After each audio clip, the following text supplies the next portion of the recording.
하나님 말씀 보겠습니다. 에베소서 5장 11절에서 14절까지 말씀 우리 함께 같이 공부하겠습니다. 너희는 열매 없는 어둠의 일에 참여하지 말고 도리어 책망하라. 그들이 은밀히 행하는 것들은 말하기도 부끄러운 것들이라. 그러나 책망을 받는 모든 것은 빛으로 말미암아 드러나나니 드러나는 것마다 빛이니라. 그러므로 이르시기를 잠자는 자여 깨어서 죽은 자들 가운데서 일어나라. 그리스도께서 너에게 빛이시리라 하셨느니라. 아멘. 귀한 시간 주께서 함께 동행하셔서 성령 하나님의 지혜로움이 저와 여러분에게 임하시사 오로지 진리만 선포케 하시고 진리만 듣는 저와 여러분 되시기를 바랍니다. 에베소서 이 말씀을 계속 우리가 지금 강론하고 있으면서 특별히 4장과 5장 말씀을 이렇게 진행해 나가는데 실제적인 삶으로 우리의 삶 속에 어떤 열매가 나타나야 된다라고 말씀을 하고 있거든요. 그러고 보니까 이 말씀을 볼 때마다 은근히 자신이 떨어지는 거예요. 민망하기도 하고 자신감도 떨어지기도 하고. 그래서 이 5장을 빨리 좀 마쳐야 되겠다. 그렇다고 해서 건너뛸 수도 없고. 그런데 오늘 저와 여러분은 하나님 우리 아버지 앞에 열매를 맺을 수 있다? 없다? 있습니다. 왜요? 우리 안에 계신 성령께서 우리를 할 수 있도록 무조건 이끌어 가실 거거든요.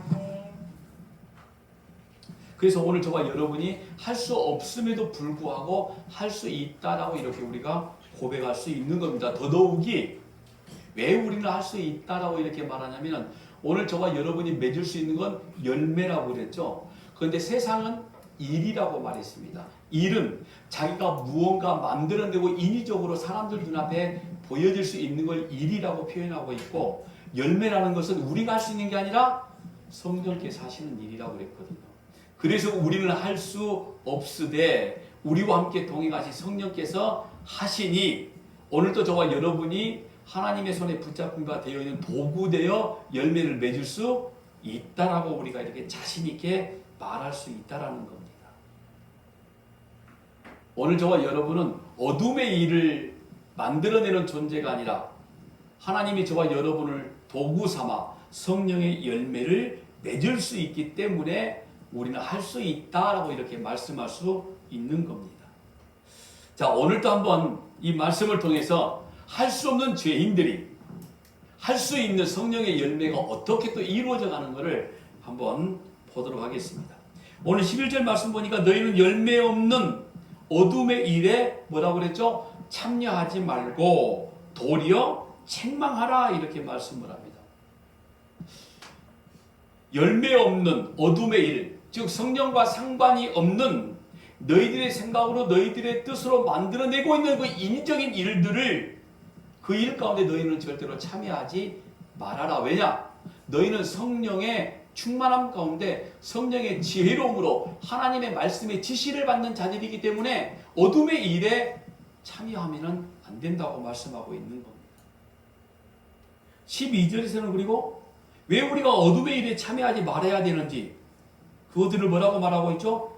말하기도 부끄러운 은밀한 것들, 절대 그런 것들에 참여하지 말고 도리어 책망하라 라고 이렇게 책망하는 단어가 쭉 이어져서 나오게 되어집니다. 성경에 보니까 오늘 이 본문과 비슷한 말씀들이 있습니다.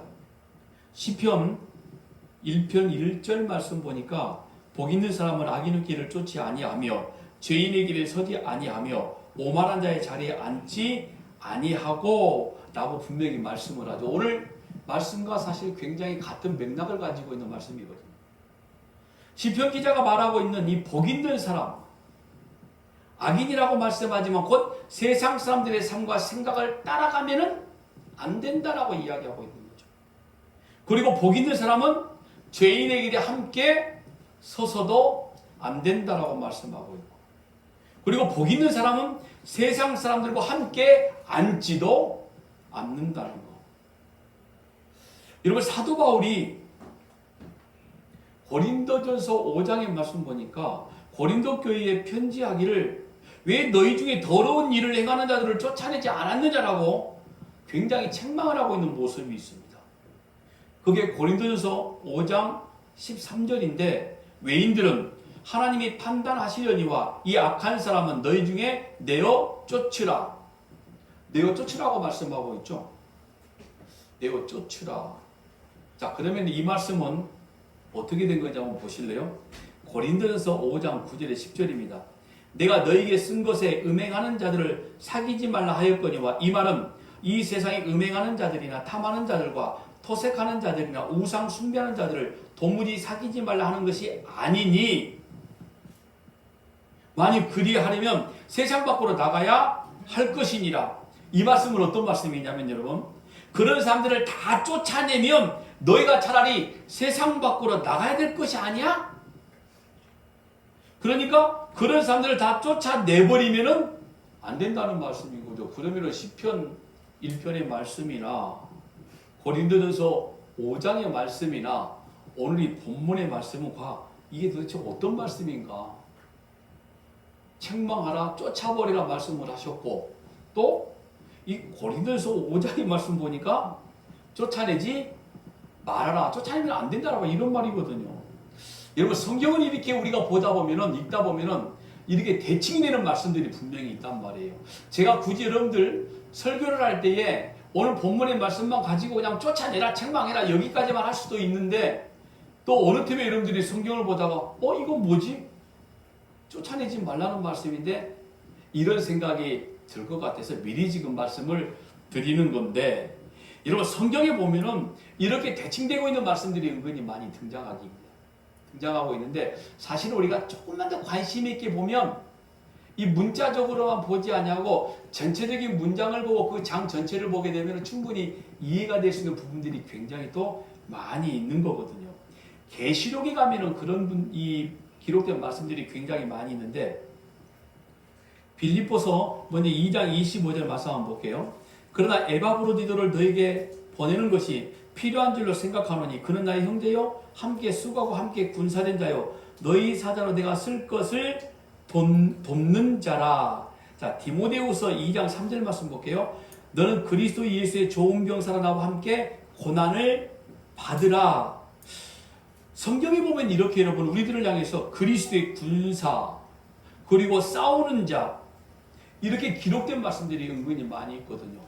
하면은 오늘 저와 여러분은 분명히 어떤 대상과의 싸움을 해야 되는 자, 늘 전투 가운데 있는 존재라는 말씀을 분명히 하고 있거든요.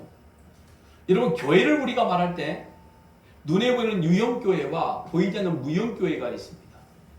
눈에 보이지 않는 무형교회는 하나님의 나라 통치권 아래 있는 모든 것들을 전부 다 표현하고 있는 말씀이 되고 유형교회라는 것은 우리가 눈에 보이는 공동체적인 모임을 이야기하고 있는데 여러분 유형교회는 이 땅 가운데 있으면서 반드시 뭘 해야 되냐? 오늘 군사라고 말하고 있는 것처럼 싸움을 해야 되는 교회이거든요. 그러니까 이 땅 이외에 눈에 보이는 세상 가운데 살고 있기 때문에 눈에 보이는 것들과 싸움을 해야 되는 공동체다라고 이렇게 이야기를 하고 있는 거죠. 자, 디모데후서 2장 4절에도 말씀을 하고 있는데 병사로 복무하는 자는 자기 생활에 얽매이는 자가 하나도 없나니 이는 병사로 모집한 자를 기쁘게 하려 함이라. 그러니까 오늘 저와 여러분이 군사가 돼서 싸워야 되는 대상이 누구이냐면은 세상과 전투하는 사람이라는 거죠. 즉 눈에 보이는 유형교회를 이루고 있는 오늘 저와 여러분은 반드시 세상과 싸워야 된다는 말씀을 하고 있는 겁니다.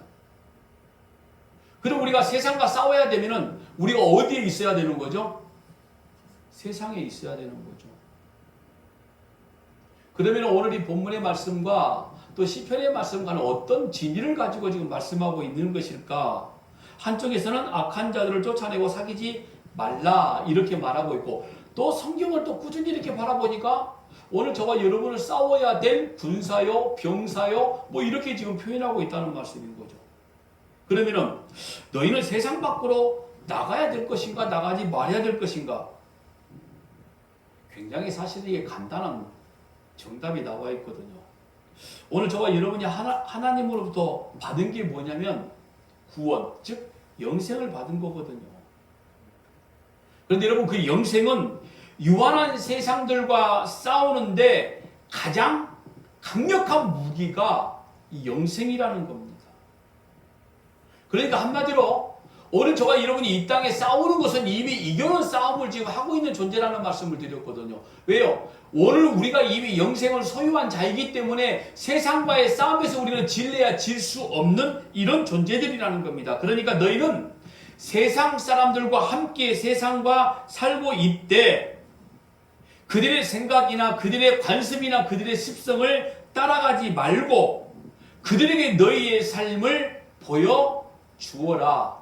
오늘 저가 여러분의 삶을 보여준다는 말이 무슨 말이냐면은 영생을 보여주어라. 이걸 지금 싸운다는 표현을 하고 있을 뿐인 겁니다. 그러니까 아주 간단하게 말씀드릴 수 이거예요. 오늘 우리가 구원받았으니 구원의 어떤 이 구원받은 오늘 저와 여러분의 삶을 모든 자들에게 나타내고 있어야 된다. 그래서 사도 바울이 말하기를 너희를 통해서 열매가 있어야 된다.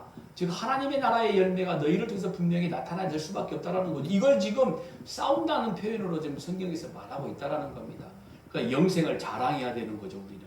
즉 구원받음을 선포해야 된다 이 말인 겁니다. 이게 세상과 싸우는 거다라고 표현하고 있는 겁니다.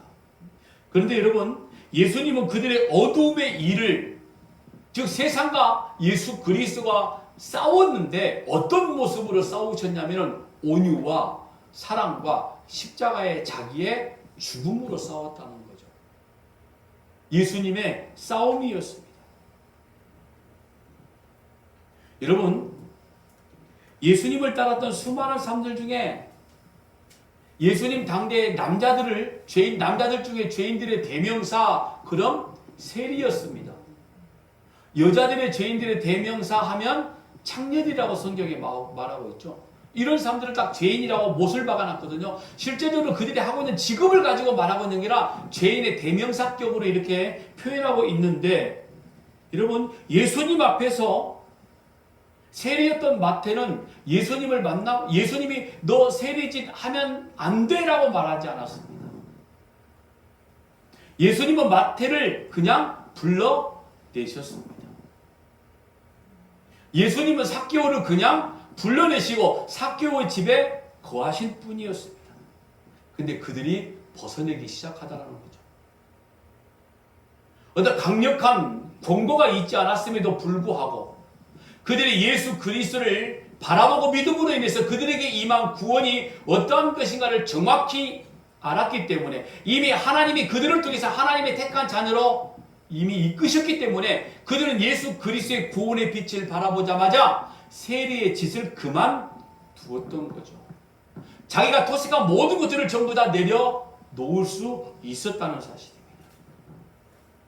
가늠한 여인에게 예수님은 보자마자 말씀하지 않으셨습니다. 그런데 가늠한 여인 스스로가 그의 잘못을 고백하기 시작했다는 거죠. 여러분, 저와 여러분에게 예수께서 빛의 열매를 나타낼 수밖에 없는 존재라 이렇게 말씀했다는 것은 오늘 구원자신 예수 그리스도가 우리 안에 있음을 세상 모든 자들에게 보여주고 있음이 그들에게 스스로 예수가 어떤 분인가를 알게 만드시는 성령 하나님의 열매가 맺혀지게 된다는 거죠. 이걸 우리는 싸움이라고 이야기하는 겁니다. 그런데 예수님은 그 싸움의 절정을 십자가의 죽으심으로 이루신 거죠. 오늘 저와 여러분은 그 십자가의 죽으심을 다만 선포하는 자로 싸우는 것 뿐입니다. 예수님으로 인한 영생의 빛으로 말미암아 어둠에 속한 자들, 그들에게 우리의 구원의 빛을 비추게 되어서 오늘 저와 여러분이 십자가의 낮은 삶으로 인하여서 모든 자들이 주께 돌아오는 그런 삶을 살아내야 되는데, 오늘 이와 같은 삶을 저와 여러분에게 싸우라 라고 이렇게 말씀을 하셨다는 겁니다. 여러분, 예수님께서 거라사 지방에서 귀신 들린 사람을 고쳐주시고 난 이후에 그 귀신 들렸던 사람이 예수님과 함께 가게 해달라고 간곡히 부탁한 말씀이 있습니다. 근데 예수님께서 단호하게 거절합니다. 마가복음 5장 18절 20절 말씀 보니까 예수께서 배에 오르실 때에 귀신 들렸던 사람이 함께 있기를 강구하였으나, 여기에 강구라는 말이 아주 애절하게 매달렸다는 말이거든요. 너무 간절했다 이 말인 겁니다. 그런데 뭐라고 말씀했죠? 허락하지 아니하시고 그에게 이르시되 집으로 돌아가 주께서 내게 어떻게 큰 일을 행하사 너를 불쌍히 여기신 것을 내 가족에게 알리라 하시니, 그가 가서 예수께서 자기에게 어떻게 큰 일을 행하셨는지를 데가볼리에 전파하니 모든 사람이 놀랍게 여기더라. 예수님은 그 귀신 들렸던 자에게 집으로 돌아가라. 그 귀신 들렸던 사람이 마귀에게 사로잡혀서 고통을 당하고 비참하게 살았던 그곳으로 다시 가라 이거예요. 여러분, 귀신 들려 살다가 사람들에게 손가락질, 모든 비방, 멸시, 천대, 때로는 매를 맞고 살았던 이 사람 아닙니까? 근데 예수님에 의해서 귀신 쫓김을 당했다는 거죠. 그 감격과 그 감사와 은혜는 말로 표현할 수 없기 때문에 예수님을 떠나 살고 싶은 생각이 없는 거예요. 죽을 때까지 나는 예수님과 함께 동행하고 싶다는 말이 간곡히 간구했다와 이런 말이거든요. 근데 예수님이 거절하시는 건 어떤 겁니까? 너는 네가 고침받은 곳에 네가 살았던 건 다시 돌아가. 이게 바로 싸우라는 말인 거죠. 오늘 저와 여러분을 병사로 군사로 부르신 게 바로 이와 같은 목적이 있는 겁니다. 오늘 저와 여러분은 이미 영생이라는 선물, 어찌 보면 가장 강력한 무기를 선물로 받은 존재이기 때문에 이 영생을 가지고 세상 가운데 우리가 빛을 발하고 있을 때에 그 열매는 아직까지 하나님을 모르고 있는 하나님의 자녀들이 오늘 저와 여러분의 삶을 통해서 돌아오기 시작한다는 거죠. 그게 바로 이 마가복음 5장에 나와 있는 것처럼 데가볼리에 가서 전파하니 모든 사람이 놀랍게 여기더라. 이런 말씀인 거죠.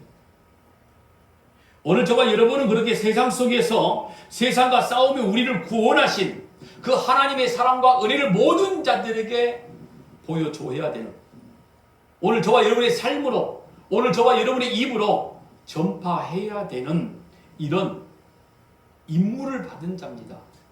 여러분, 군사, 병사, 군사적인 용어죠.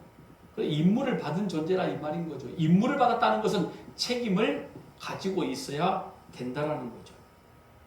그러니까 여러분 11절의 말씀에 보면은 책망하라, 오늘 본문의 말씀을 했죠. 책망하라.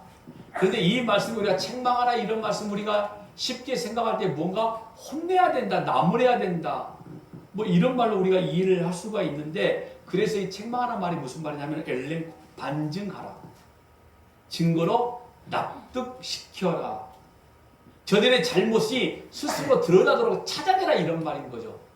그러니까 세상의 수많은 사람들이 우리가 세상 가운데 있게 되어졌을 때에 오늘 저와 여러분의 빛의 열매를 바라보고 저들이 내가 하나님의 자녀였구나, 나는 세상과 함께 살아가는 존재가 아니었구나, 하나님이 나를 저 사람을 통해서 이렇게 부르시는구나, 라는 게 바로 책망이라는 단어라는 거죠. 꾸짖는다는 말이 아니라는 겁니다. 오늘 저와 여러분의 삶을 통해서 우리 입에서 나오는 신앙 고백을 통해서 세상 사람들이 이렇게 바라본다는 겁니다. 내가 틀렸어, 내가 잘못 가고 있었구나. 바로 그런 자녀들이 바로 하나님의 자녀라는 겁니다.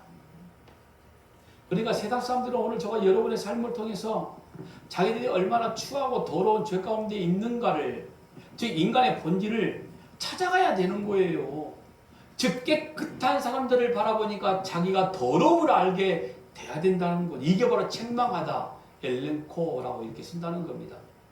근데 제가 이 말씀 오늘 서문의 시작을 뭐라고 그랬죠? 참 자신 없다, 빨리 5장을 마쳤으면 좋겠다.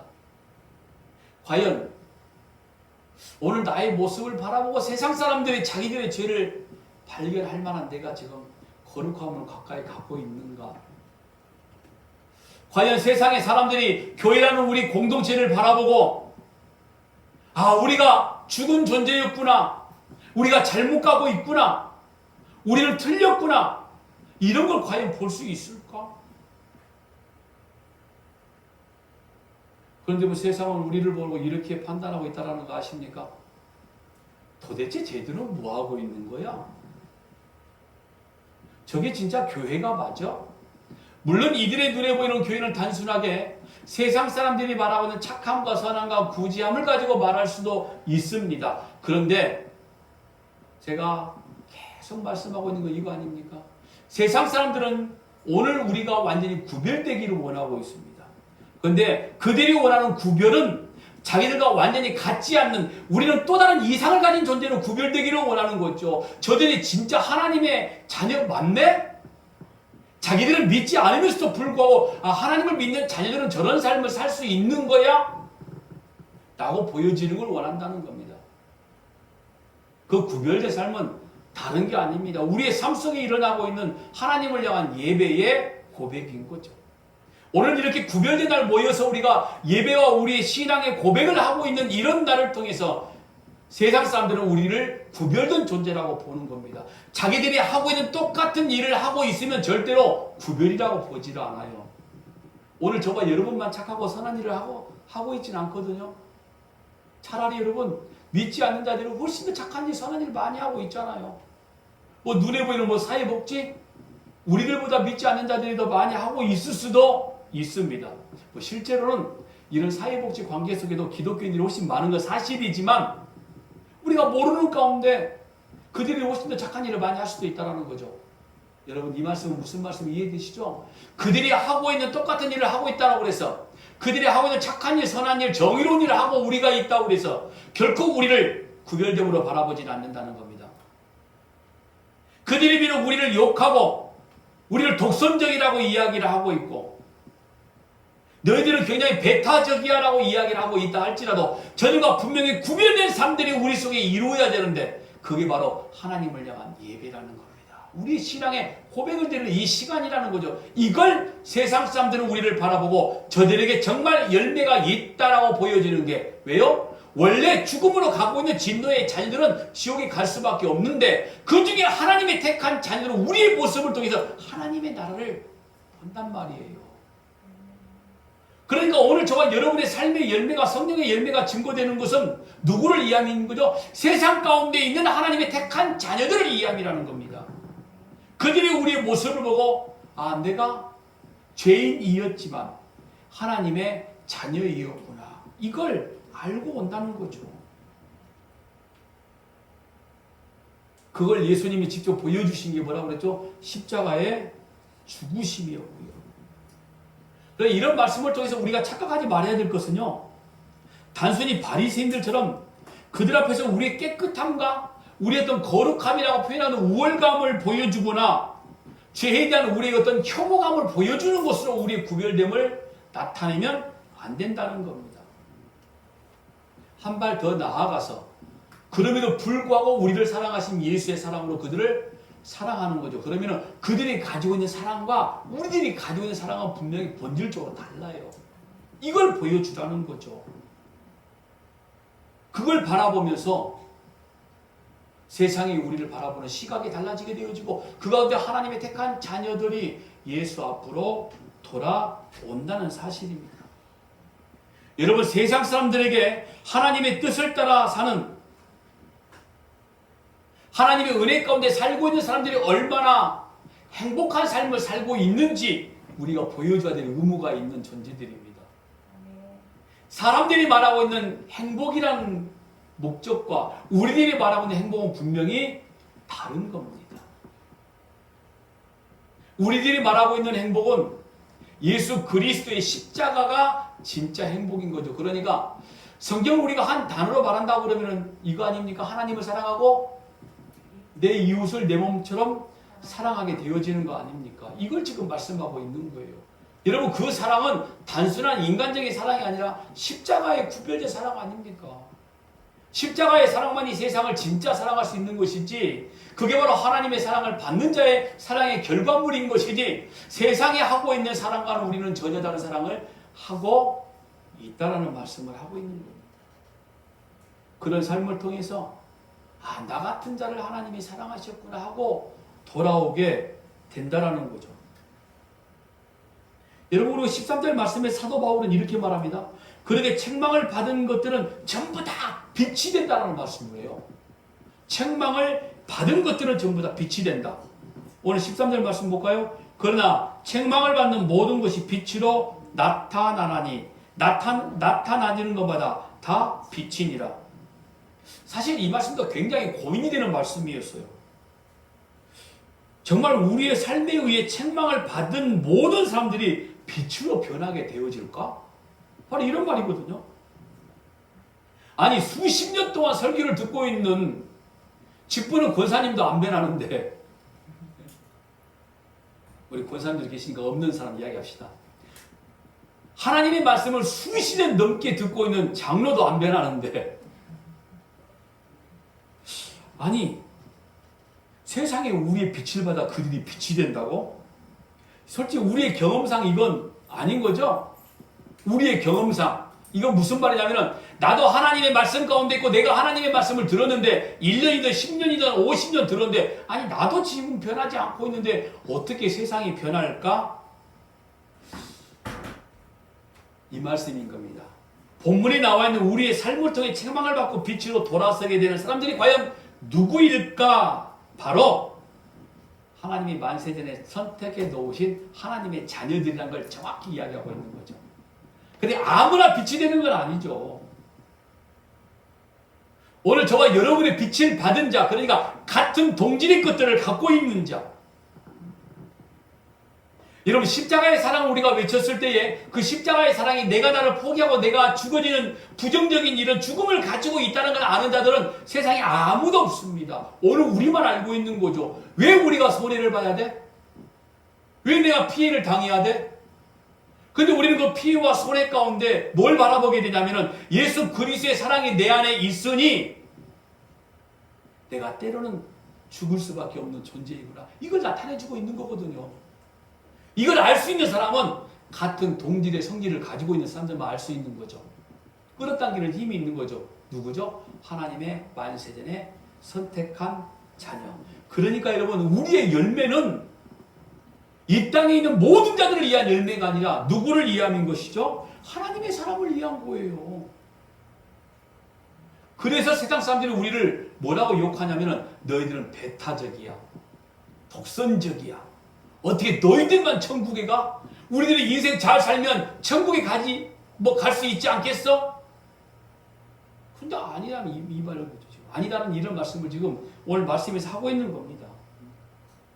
아직 예수님을 전해받지 못한 하나님의 백성들에게 우리의 삶의 열매를 통해서 예수님을 전하기 위해 오늘 저와 여러분이 이 땅 위에 지금 존재하고 있는 것이고, 특별히 눈에 보이는 유형적인 교회가 존재하고 있는 이유가 바로 여기 있는 겁니다. 너희들이 모여서 눈에 보이는 교회를 만들어내고, 그로 인해서 하나님의 자녀가 너희들 앞으로 돌아오게 되는 그 믿음의 역사, 이걸 이루기 위해서 내가 너희와 함께 동행한다는 거고, 이렇게 교회를 이루었다는 말씀이 되어지거든요. 그런데 세상 사람과 똑같은 일을 하고 있다고요, 교회가? 아니, 세상이 원하는 일을 우리가 해야 된다고요? 부재와 나눔을 열심히 해야만 그들이 예수를 믿게 된다고요? 절대 아닙니다.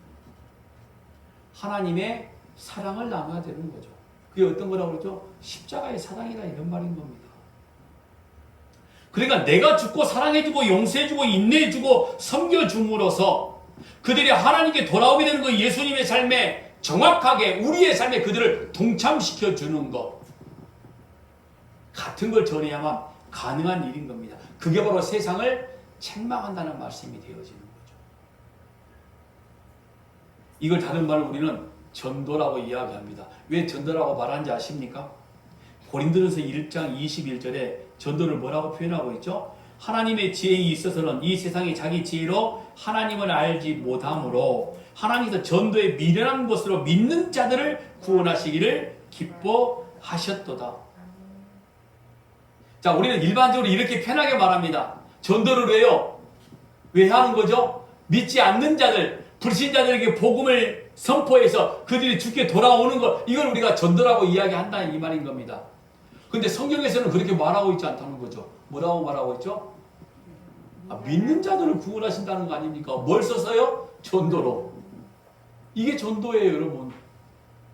또 이런 말씀을 가지고 이단들이 잘 써먹고 있잖아요. 믿는 자들을 전도의 미련한 곳으로 구원시킨다 하니까 이것들은 교회 안으로 들어와가지고 믿는 자들을 끄집어내려고 하는 아주 어설픈 짓을 하고 있는 거죠.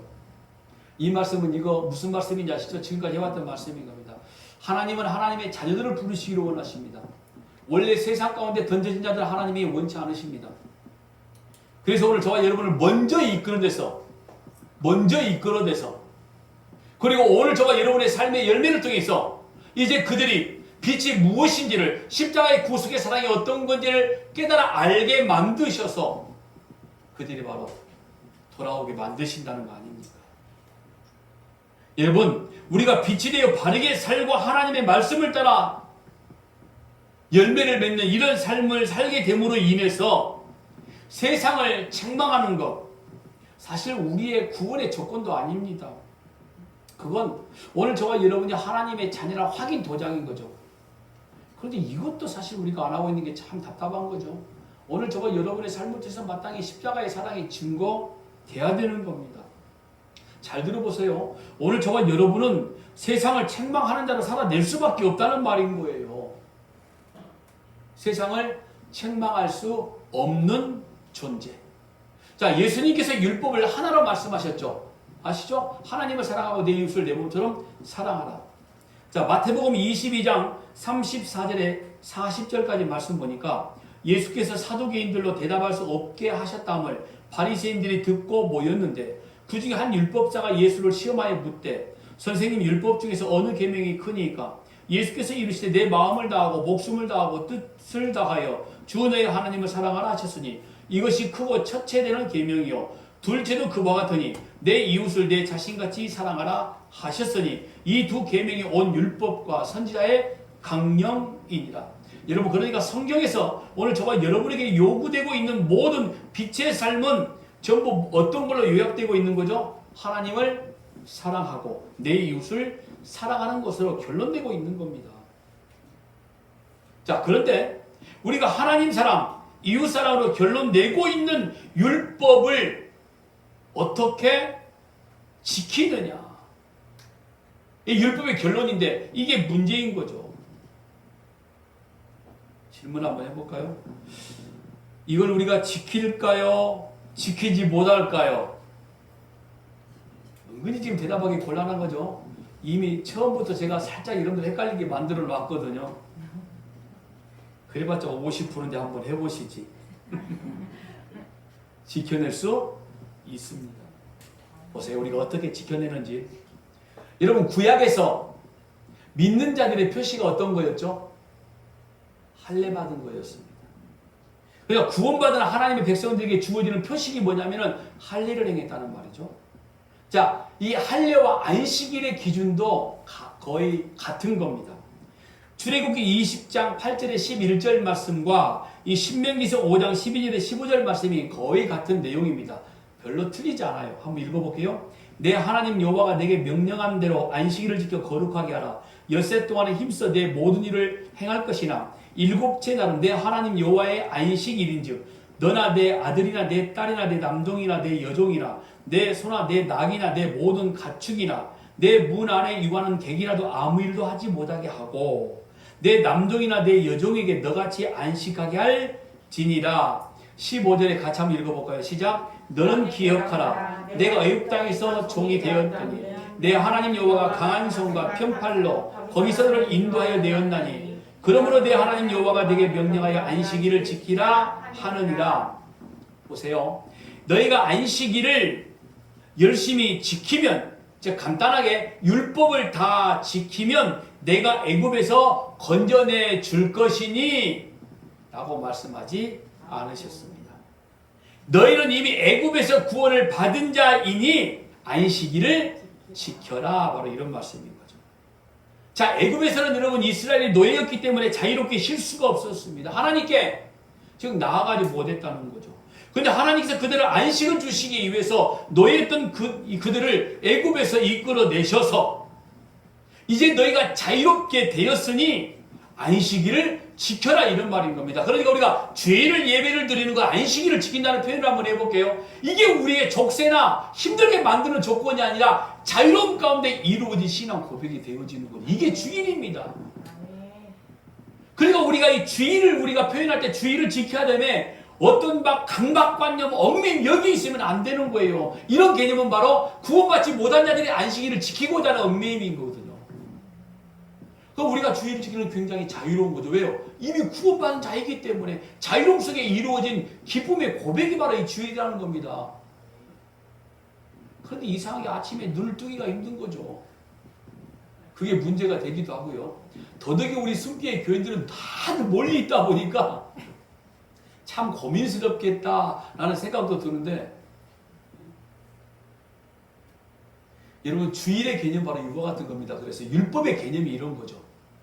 율법을 너희들은 지켜내야 너희들에게 구원이 이루어질 것이야가 아니라 너희들은 구원받았기 때문에 율법 가운데 자유로울 수 있어. 그걸 내가 너희들이 지켰다라고 말해줄게. 왜?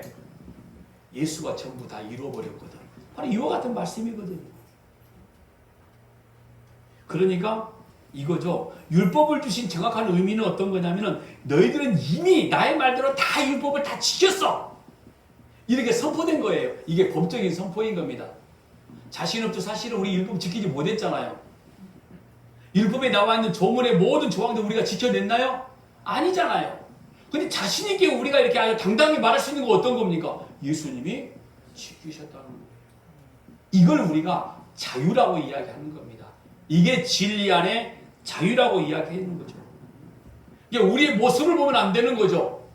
이끌고 가시는 하나님을 보시면 되는 겁니다. 이게 바로 우리를 성화로 이끄시는 하나님의 은혜라고 우리가 고백하는 겁니다. 은혜라고 고백하는 건 우리 힘으로 하지 못했기 때문에 하나님이 주신 선물이라는 거 아닙니까? 그러니까 우리가 하나님께서 우리 구원받는 우리들에게 주 너의 하나님을 목숨 걸어 사랑하고 내 이웃을 내 몸처럼 사랑하라고 이렇게 명령하신 것은 하나님이 영적으로 이미 그렇게 만들어 놓았다는 거죠. 너희는 그런 삶을 살아낼 수밖에 없는 존재라 이거죠. 내가 이렇게 말하는 것은 너와 내가 지금 언약으로 약속으로 맺어져 있어. 그렇게 만들어낼 거야. 반드시 하나님은 만들어내실 겁니다. 어떤 모습을 통해서든지. 아직 우리가 알지 못할 수도 있어요. 그러니까 우리에게 빛으로 책망하는 자로 살라는 하나님의 이 명령, 요구가 오늘 저와 여러분에게 부담이 아니라 사실은 은혜인 거예요. 하나님이 그렇게 하나님의 자녀를 지금 만들고 계시기 때문에. 자, 반대로 이와 같은 거죠. 그렇게 오늘 저와 여러분이 빛으로 이 땅에 살고 있습니다. 이제는 우리의 모습을 통해서 하나님의 자녀들이 주께 돌아오고 있습니다. 그래서 눈에 보이는 유형적인 교회가 더 성장하고 커질 수도 있다라는 거죠. 근데 이게 전적으로 누구의 은혜요? 하나님의 은혜라는 거죠. 그러면 우리가 교회를 자랑할 수 있는 겁니까? 못하는 거죠. 우리가 이만큼 전도했다더라. 이만큼 하나님의 자녀가 많아졌다더라. 우리 교회가 이랬다. 이런 방법을 통해서 이런 걸 통해서 이렇게 이루어졌더라. 이렇게 이미 자랑거리가 되는 순간부터 그들은 사실은 어둠의 일이 되어져 버린 거예요. 그러니까 굉장히 멍청한 짓을 하고 있는 거죠. 이런 모든 일들이 이렇게 하나님의 자녀들이 우리를 통해서 이렇게 많아지게 되어진 것들은 전적인 하나님의 은혜이더라. 자기를 자랑하지 못하는 겁니다. 눈에 보이는 유형적인 교회를 자랑하지 못하게 된다. 바로 이런 말인 거죠. 조금 더 솔직하게 표현한다고 그러면 우리는 우리 힘으로 사실 하나님 앞으로 가까이 갈 수 있는 존재가 아니었잖아요. 우리가 여기까지 오게 된 것도 질질 끌려왔기 때문에 가능한 일인 겁니다. 오늘 제가 목사가 된 것도, 오늘 저와 여러분이 성도라는 거룩한 이름을 소유하게 된 것도 하나님의 이끄심 때문에 가능한 일이었던 것이지, 오늘 저와 여러분의 행위로 이루어진 열매가 결코 아니더라 이 말인 거죠. 그런데 간혹 보니까 어쩌다 보니까 내가 속임일 때도 있고 어쩌다 보니까 내가 비칠 때도 있더라는 거죠. 여러분들은 그런 경험 해보신 적 없으세요? 야, 내가 소금이었네? 내가 빛이었네? 막 내가 스스로 내가 혼자 막 대견스러울 때가 가끔 있을 때 있는데 여러분들은 전혀 없는 것처럼 표정이 어떻게 좀 멋쩍은 표정도 나와야 되는데. 보세요. 여러분 갈라디아서 6장 말씀 한번 볼까요?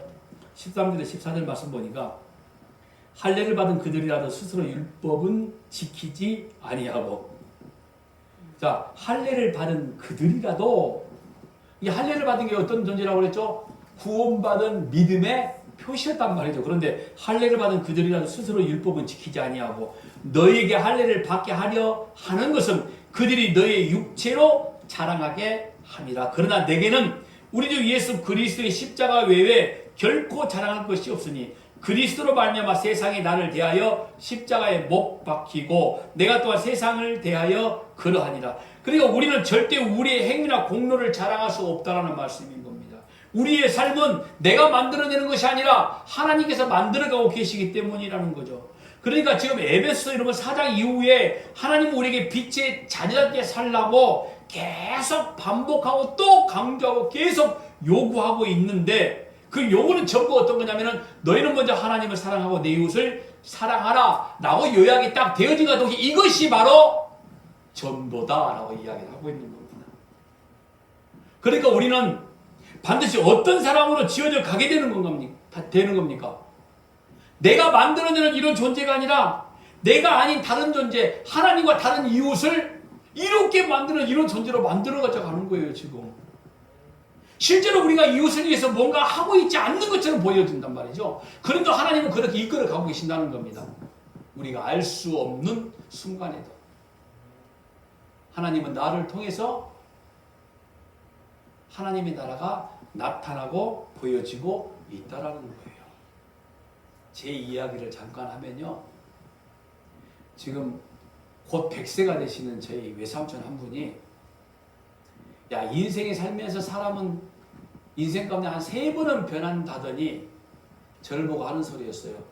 야, 인호를 보니 변하긴 변한 모양이다.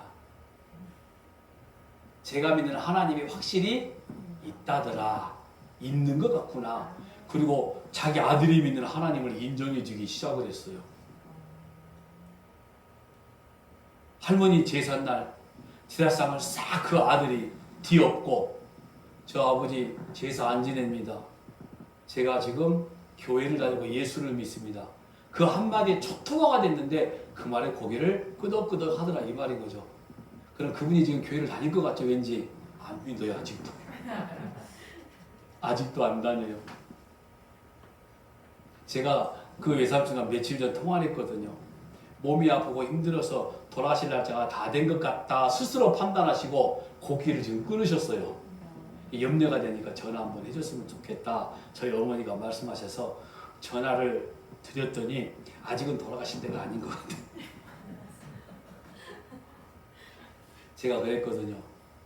어떻게 이제 삼촌이 이제 인생 얼마 남지 않으셨다면서요. 예수 믿으셔야 되지 않겠습니까? 저 말고 하진 형님 믿는 예수님 믿으셔야죠. 그랬더니 하시는 말씀이 뭐라고 말씀하는지 아세요?